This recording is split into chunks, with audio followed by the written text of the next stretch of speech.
नमस्कार दोस्तों, फिर से आपका स्वागत है इस चैनल पे। आज इस वीडियो में हम लोग पॉलिटी साइंस के कुछ महत्वपूर्ण क्वेश्चन देखेंगे जो टीजीटी, पीजीटी, ईएलटी और अन्य प्रतियोगी परीक्षाओं के लिए ये बहुत महत्वपूर्ण क्वेश्चन होंगे। तो आइए इस वीडियो को हम लोग देखते हैं और इसमें जो दिए गए क्वेश्चन है उसको हल करते हैं। यदि आपको वीडियो पसंद आती है तो कृपया आप लाइक कर दें और अधिक से अधिक अपने दोस्तों को शेयर करें। यदि आप चैनल पे नए हो तो कृपया इस चैनल को सब्सक्राइब कर लें। तो चलिए हम लोग आइए देखते हैं पहला क्वेश्चन। तो भारतीय राजनीतिक व्यवस्था का स्वरूप निम्न में से कौन सा है? तो चार ऑप्शन दिए गए हैं: गणतंत्रीय, संघीय, अध्यक्षात्मक और गणतंत्रीय एकात्मक संसदीय और गणतंत्रीय संघीय संसदीय। और चौथा ऑप्शन है गणतंत्रीय एकात्मक अध्यक्षात्मक।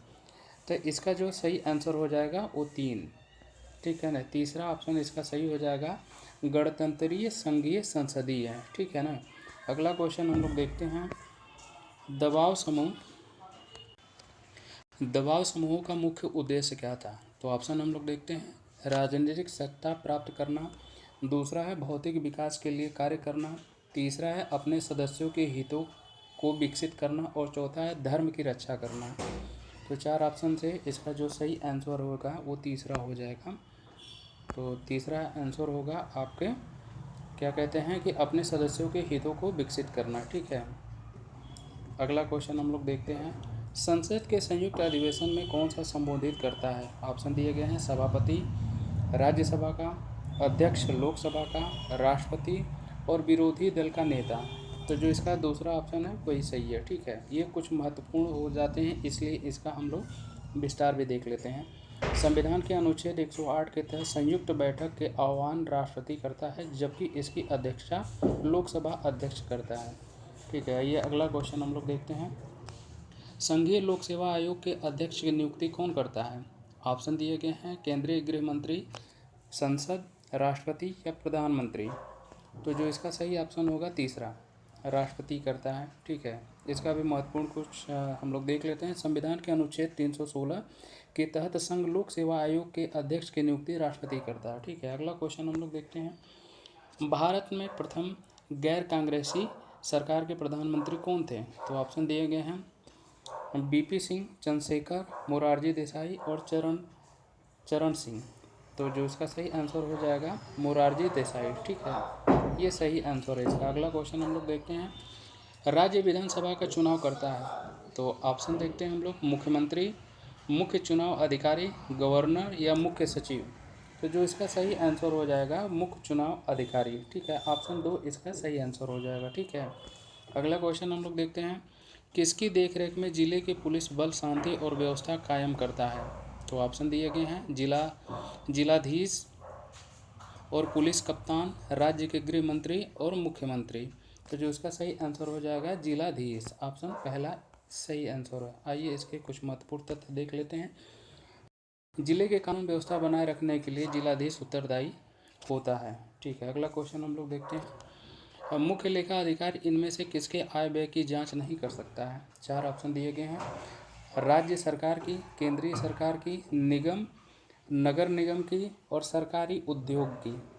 तो जो इसका सही आंसर हो जाएगा वो तीसरा हो जाएगा, ठीक है। नगर निगम की ये क्या करता है? मुख्य लेखा अधिकारी ये आय व्यय की जांच नहीं करता, ठीक है। अगला क्वेश्चन हम लोग देखते हैं।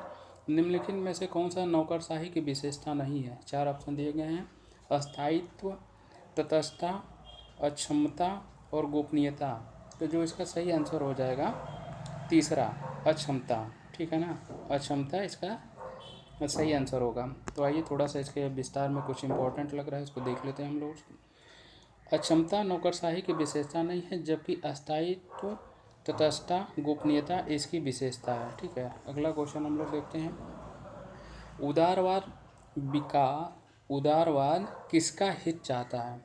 तो उदारवाद किसका हित चाहता है? ऑप्शन दिए गए हैं: अभिजात्य वर्ग का, धनवानों का, निर्धनों का या सबका। तो जो इसका सही आंसर हो जाएगा धनवानों का। उदारवाद धनवानों का हित चाहता है, ठीक है ना। ऑप्शन दूसरा सही हो जाएगा। कुछ इम्पोर्टेंट इसके तथ्य देख लेते हैं। उदारवाद मानव का उत्पादन, विनिमय वितरण, करने, कोई व्यापार या व्यवस्था करने, अपनी संपत्ति को रखने तथा बेचने आदि की पूरी स्वतंत्रता देता है, जिसमें पूंजीवाद को बढ़ावा मिलता है। ठीक है, अगला क्वेश्चन हम लोग देखते हैं। फांसीवाद विश्वास करता है, ऑप्शन दिए गए हैं, राज्य दल का श्रेष्ठ, और दल राज्य से श्रेष्ठ हैं, और राज्य और दल दोनों एक दूसरे से अलग हैं, और राज्य और दल एक ही हैं। तो जो इसका सही आंसर हो जाएगा ऑप्शन ए। ठीक है, राज्य दल का श्रेष्ठ है। ठीक है, अगला क्वेश्चन हम लोग देखते हैं। भाषण की स्वतंत्रता किस शासन के लिए आवश्यक है? 4 ऑप्शन दिए गए हैं, लोकतंत्र, अधिनायक वाद और राजतंत्र और वर्गतंत्र। तो जो इसका सही आंसर हो जाएगा लोकतंत्र के लिए। ठीक है ना, भाषण की स्वतंत्रता लोकतंत्र के लिए आवश्यक है। ठीक है, अगला क्वेश्चन हम लोग देखते हैं। निम्नलिखित में से कौन सा कल्याणकारी राज्य का समर्थक था? तो 4 ऑप्शन दिए हैं, देखिए, लेनिन है, बेंथम है, जवाहरलाल नेहरू है और जी.एस. मिल है। जो इसका सही आंसर हो जाएगा जवाहरलाल नेहरू। ठीक है ना, ये क्या है, कल्याणकारी राज्य का समर्थक है। ठीक है, अगला क्वेश्चन हम लोग देखते हैं। भारतीय संविधान के अनुसार संसद की बैठक एक साल में कम से कम कितनी बार होनी चाहिए? तो 1 बार, 2 बार, 3 बार या 4 बार? तो जो इसका सही आंसर हो जाएगा 2 बार। ठीक है ना, जो संसद की बैठक है कम से कम साल में 2 बार होनी चाहिए। ठीक है, अगला क्वेश्चन हम लोग देखते हैं। निम्नलिखित में से कौन सा एक दल पद्धति लोकतंत्र की स्थायित्व के लिए सबसे उपयुक्त है? तो ऑप्शन देखते हैं हम लोग, एक दल की प्रधानता, और दल रहित है, बहुदलीय है या द्विदलीय है? तो जो इसका ऑप्शन हो जाएगा, इसका सही ऑप्शन हो जाएगा द्विदलीय, ऑप्शन 4 इसका सही आंसर है। ठीक है, अगला क्वेश्चन हम लोग देखते हैं। इसमें कह रहा है नागरिक शास्त्र के अध्ययन का मुख्य विषय है। तो ऑप्शन दिए गए हैं, नागरिकता, पंचायती राज और राज्य और नगर निगम। तो जो इसका सही आंसर हो जाएगा राज्य हो जाएगा। ठीक है, ऑप्शन 30 का सही हो जाएगा। तो इसका थोड़ा सा महत्वपूर्ण तथ्य देख लेते हैं। नागरिक शास्त्र के अध्ययन का मुख्य विषय राज्य है। ठीक है, अगला क्वेश्चन हम लोग देखते हैं। भारत में पंचायती राज व्यवस्था का द्विस्तरीय बनाने का सुझाव दिया था। 4 ऑप्शन दिए हैं, के संथानम समिति और बलवंत राय मेहता समिति और अशोक मेहता समिति, और चौथा ऑप्शन है संविधान प्रारूप समिति। जो इसका सही आंसर हो जाएगा तीसरा, अशोक मेहता समिति। ठीक है ना, अशोक मेहता समिति का गठन 1977 में किया गया था, जिसमें पंचायती राज व्यवस्था का द्विस्तरीय बनाने का सुझाव दिया गया था। ठीक है, अगला क्वेश्चन हम लोग देखते हैं। सीमाओं के भीतर हम अपने न्यायाधीशों का आदर करते हैं, पर कोई न्यायाधीश अथवा कोई न्यायालय अपने को व्यवस्थापिका का तीसरा सदन नहीं बना सकता है। ये विचार किसका है? तो देखिए, 4 ऑप्शन दिए हैं, जवाहरलाल नेहरू का, डॉक्टर बी.आर. अम्बेडकर का, के.टी. शाह का और दामोदर स्वरूप सेठ का। तो जो इसका सही आंसर हो जाएगा जवाहरलाल नेहरू। ठीक है, पहला ऑप्शन इसका सही हो जाएगा। आगे चलते हैं हम लोग। भारत में संविधान सभा का निर्माण किस योजना के अंतर्गत हुआ है? तो ऑप्शन दिए गए हैं, मंत्रिमंडल मिशन, बेबल योजना, राजगोपालाचार्य योजना और शिमला सम्मेलन। तो जो इसका सही आंसर हो जाएगा मंत्रिमंडल मिशन से भारत संविधान सभा का निर्माण हुआ है। ठीक है ना, योजना का अंतर्गत निर्माण हुआ है। ठीक है, ये इसका पहला ऑप्शन सही हो जाएगा। देख लेते हैं थोड़ा सा महत्वपूर्ण तथ्य। कैबिनेट मिशन 1946 के अनुसार संविधान निर्मात्री सभा का गठन प्रांतीय विधानसभाओं तथा देश रियासतों के प्रतिनिधियों के द्वारा किया जाएगा। चलिए अगला क्वेश्चन हम लोग देखते हैं। राजनीतिक शास्त्र के पिता माने जाते हैं। तो 4 ऑप्शन दिए गए हैं, सुकरात, अरस्तु, चाणक्य और कार्ल मार्क्स। तो जो इसका सही आंसर हो जाएगा अरस्तु हो जाएंगे। ठीक है, अगला क्वेश्चन हम लोग देखते हैं। निम्नलिखित में से कौन सा राज्य नहीं है? तो 4 ऑप्शन दिए गए हैं, राजस्थान, नेपाल, बंगाल और श्रीलंका। तो इसमें जो राजस्थान है वही राज्य नहीं है, ये सही आंसर हो जाएगा। ठीक है, अगला क्वेश्चन हम लोग देखते हैं। राज्य कहे जाने के लिए अति आवश्यक तत्व है। तो 4 ऑप्शन दिए गए हैं, जैसे भूभाग है, जनता है, सर्वोच्च सत्ता है और राष्ट्रीयता है। तो जिसका सही आंसर हो जाएगा तीसरा, सर्वोच्च सत्ता। ठीक है ना, तो इसको देख लेते हैं, थोड़ा इंपॉर्टेंट है ये क्वेश्चन काफ़ी। तो राज्य के 4 तत्व हैं, जैसे जनसंख्या, भूभाग, सरकार, संप्रभुता, और सबसे महत्वपूर्ण और आवश्यक तत्व है संप्रभुता। ठीक है ना, तो अगला क्वेश्चन हम लोग देखते हैं। राज्य की उत्पत्ति का सबसे सही सिद्धांत है।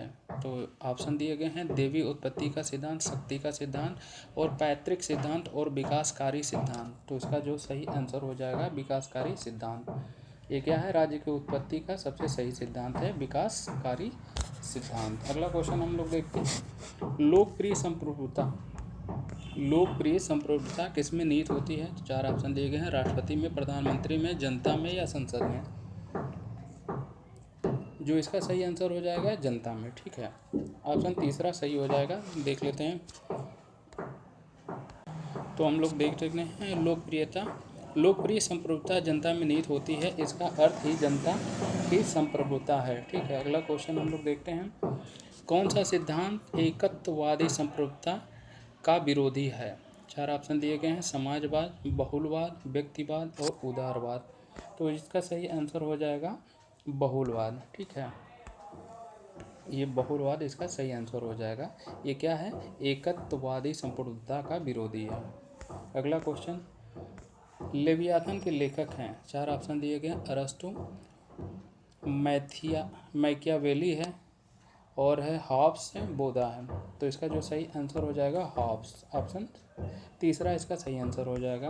देख लेते हैं थोड़ा सा, ये क्वेश्चन एग्जाम के लिए थोड़ा सा इंपॉर्टेंट है। लेवियाथन के लेखक हॉब्स हैं, जिसका प्रकाशन 1651 ईस्वी में हुआ था। ठीक है, अगला क्वेश्चन हम लोग देखते हैं, सामान्य इच्छा का प्रतिपादन किसने किया? ऑप्शन दिए गए हैं, हॉब्स ने, हेगल ने, रूसो ने, महात्मा गांधी ने।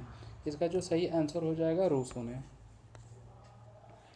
देख लेते हैं थोड़ा सा महत्वपूर्ण तथ्य, रूसो के अनुसार राज्य एक नैतिक प्राणी होता है, इसकी अपनी इच्छा होती है जो व्यक्तियों को विभिन्न इच्छाओं का प्रयोग से भिन्न होती है। राज्य की यही इच्छा समान इच्छा है। ठीक है, अगला क्वेश्चन हम लोग देखते हैं, निम्न सिद्धांतों में किसके अनुसार राज्य की स्थापना जनता की इच्छा से हुई है? ऑप्शन दिए गए हैं, शक्ति सिद्धांत, दैवी सिद्धांत और सामाजिक समझौते का सिद्धांत, और इनमें से कोई नहीं। तो जो इसका सही आंसर हो जाएगा तीसरा। कौन सा हो जाएगा? सामाजिक समझौते का सिद्धांत। ये क्या है? राज्य की स्थापना की जनता की इच्छा से हुई। ठीक है ना, सामाजिक समझौते का सिद्धांत। ठीक है, अगला क्वेश्चन हम लोग देखते हैं, स्वनिर्णय का सिद्धांत दुधारी तलवार है, किसने कहा था? तो ऑप्शन है Woodrow Wilson, Lord Curzon, Rabindranath Tagore और बर्ट्रैंड रसेल। तो इसका जो सही आंसर हो जाएगा लॉर्ड कर्जन। ठीक है, अगला क्वेश्चन हम लोग देखते हैं, राष्ट्रीय सभ्यता के लिए एक खतरा है, किसने कहा था? तो रविन्द्रनाथ टैगोर, महात्मा गांधी, जी.एस. मिल और मैकियावेली। तो इसका जो सही आंसर हो जाएगा पहला, रविन्द्रनाथ टैगोर। ये कहे थे कि राष्ट्रीय सभ्यता के लिए एक खतरा है, तो रविन्द्रनाथ टैगोर ने कहे थे। अगला क्वेश्चन हम लोग देखते हैं, अंतर्राष्ट्रीय न्यायालय कहाँ स्थित है? तो न्यूयॉर्क में, वाशिंगटन डीसी में, लंदन में, हेग में। तो जिसका सही आंसर हो जाएगा हेग में। ठीक है, अंतर्राष्ट्रीय न्यायालय हेग में स्थित है। अगला क्वेश्चन हम लोग देखते हैं, संयुक्त राष्ट्र संघ की स्थापना कब हुई थी? 4 ऑप्शन दिए, 1919 ईस्वी में, 1945 ईस्वी में, 1947 ईस्वी में या 1935 ईस्वी में। जो इसका सही आंसर है 1945 ईस्वी में। ठीक है, संयुक्त राष्ट्र संघ की स्थापना हुई थी। ऑप्शन बी इसका सही आंसर होगा। अगला क्वेश्चन देखते हैं, संयुक्त राष्ट्र संघ में महामंत्री का कार्यकाल कितने वर्षों में होता है? तो ऑप्शन दिए गए हैं 4 वर्ष, 5 वर्ष, 10 वर्ष या 12 वर्ष। तो इसका सही आंसर हो जाएगा 10 वर्ष। ऑप्शन तीसरा इसका सही आंसर हो जाएगा। ठीक है, और देख लेते हैं, महासचिव की नियुक्ति सुरक्षा परिषद की सिफारिश पर आम सभा करती है, इसका कार्यकाल 5 वर्ष होता है। ठीक है, अगला क्वेश्चन हम लोग चलते हैं, फॉरवर्ड ब्लॉक की स्थापना किसने की थी? ऑप्शन दिए गए हैं, सुभाष चंद्र बोस ने, रास बिहारी बोस ने, जयप्रकाश नारायण ने और एम.एन. राय ने। तो जो इसका सही आंसर हो जाएगा सुभाष चंद्र बोस ने। ठीक है, और महत्वपूर्ण तथ्य देख लेते हैं, फॉरवर्ड ब्लॉक की स्थापना 1939 में सुभाष चंद्र बोस द्वारा किया गया। ठीक है, अगला क्वेश्चन हम लोग देखते हैं, स्वराज दल की स्थापना का मुख्य मुद्दा क्या था? तो ऑप्शन दिए गए हैं, जलियांवाला बाग हत्याकांड और प्रांतीय स्वशासन और काउंसलिंग प्रवेश और बंगाल विभाजन। इसका जो आंसर हो जाएगा काउंसलिंग प्रवेश। तो ये वीडियो का लास्ट क्वेश्चन था।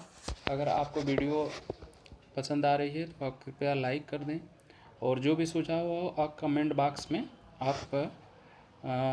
आप कमेंट बॉक्स में मैसेज कर सकते हैं। और टेलीग्राम पे हमारा शाम को क्विज होता है, लगभग में 7 बजे पे, 7 बजे, शाम को 7 बजे होता है। और टेलीग्राम की लिंक आपके वीडियो के डिस्क्रिप्शन बॉक्स में है, कृपया आप टेलीग्राम चैनल को ज्वाइन कर लें। ठीक है, बहुत बहुत धन्यवाद वीडियो देखने के लिए आपका।